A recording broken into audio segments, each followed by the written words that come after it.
Once this begins, you are already inside.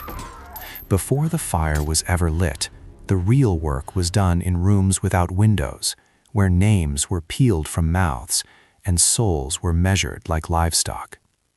Witch trials were never about flames. They were about preparation, about transforming a neighbor into an object that could be destroyed without consequence.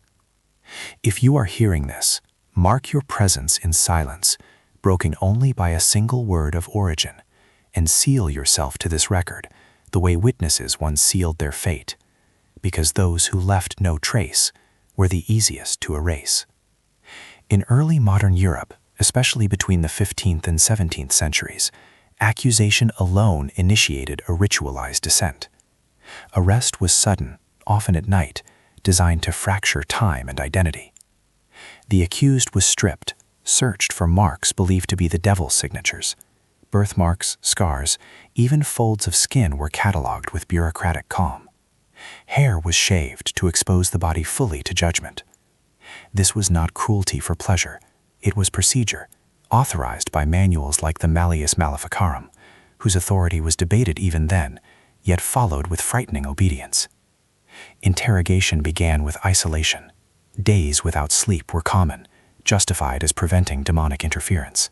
Hunger thinned resistance. Prayer was enforced, not for mercy, but to exhaust. When words did not come, instruments did. The strappado lifted bodies by bound wrists until joints sang. Thumbscrews compressed bones slowly, precisely, leaving little blood and many confessions. These methods were legal under Roman canon law when suspicion was deemed strong, a standard flexible enough to condemn anyone already feared. What mattered was not truth, but coherence. The story had to fit theology. Accused witches were coached under pain to name accomplices, to describe Sabbaths, to confess pacts. Contradictions invited correction. Silence was treated as guilt.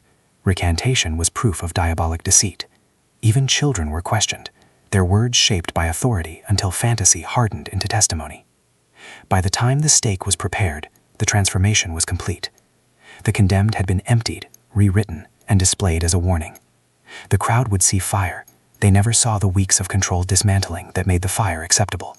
This is the threshold you crossed. Remain attentive, leave your mark, and carry this knowledge forward, because forgetting was the final mercy denied, and attention is the only witness that survives when documents burn and names vanish forever. After confession was extracted, the body became evidence, not proof, but theater arranged to satisfy doctrine and calm the anxious. Physicians, midwives, and appointed matrons were summoned to examine flesh with the cold authority of science bent towards superstition. They searched for the so-called witch's mark, an insensible spot that did not bleed or feel pain. Needles were driven into skin while clerks watched for flinches. Fraud was known. Special retracting needles existed. Yet the ritual persisted because it produced certainty where doubt was dangerous. Imprisonment continued during this search, often in chains, sometimes in darkness so complete that days dissolved. Confessions were repeated aloud to ensure consistency. Any deviation reopened torment. The accused learned to narrate their own annihilation correctly. Food might be increased briefly, a calculated kindness to strengthen the voice for public recitation. Repentance was encouraged, not to save life, but to save the order that required death. Clothing was prepared with symbolism. Some were dressed in penitential garments painted with demons and flames, transforming bodies into moving sermons. Others were paraded barefoot through streets they once walked freely. Bells rang. Sermons explained necessity. Fear was redistributed, away from the judges and into the crowd, where it could be managed. Records showed disputes among authorities. Some magistrates questioned the excess. Some theologians warned against false confessions. These objections were noted, then buried beneath urgency. Epidemics, failed harvests, infant deaths demanded resolution. The accused provided it. Doubt was a luxury no town believed it could afford.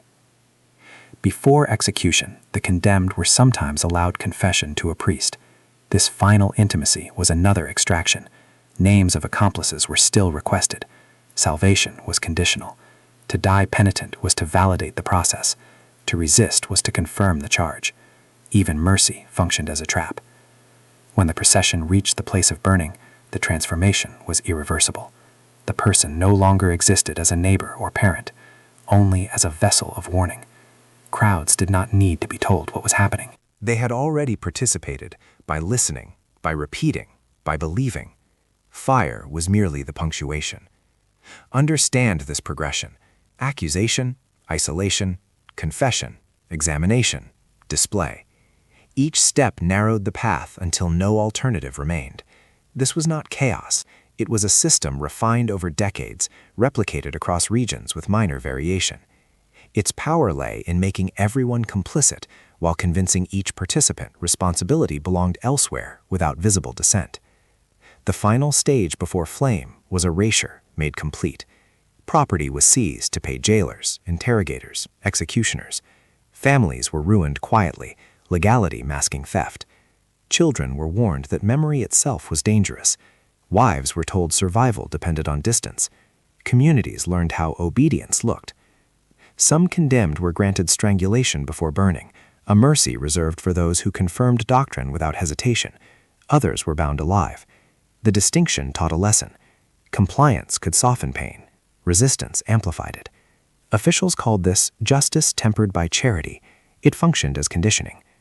At the scaffold, a final reading of charges was delivered in measured cadence. The condemned listened to a story already carved into records. When allowed to speak, words were guided. Confession reaffirmed order. Denial disrupted it and was swiftly silenced. The crowd learned which voices were permitted to end a life. Disputed evidence existed even then. Jurists like Friedrich Spee recorded the machinery of false confession, noting how torture manufactures certainty. His warning circulated, read, and set aside.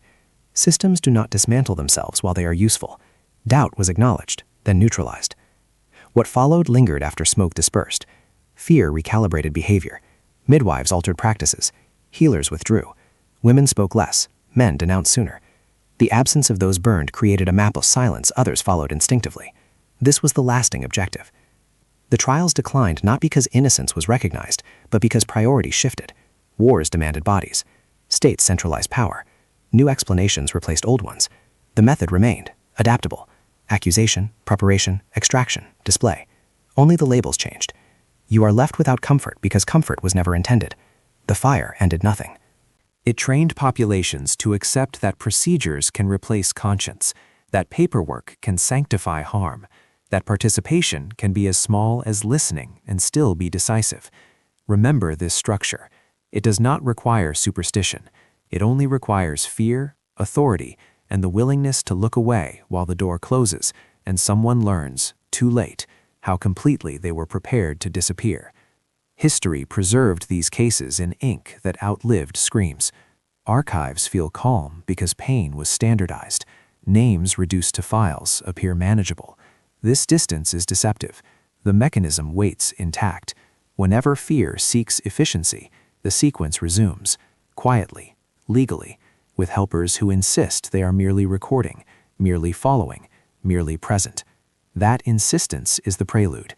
It begins before anyone notices, ends after everyone agrees nothing personal occurred here today again.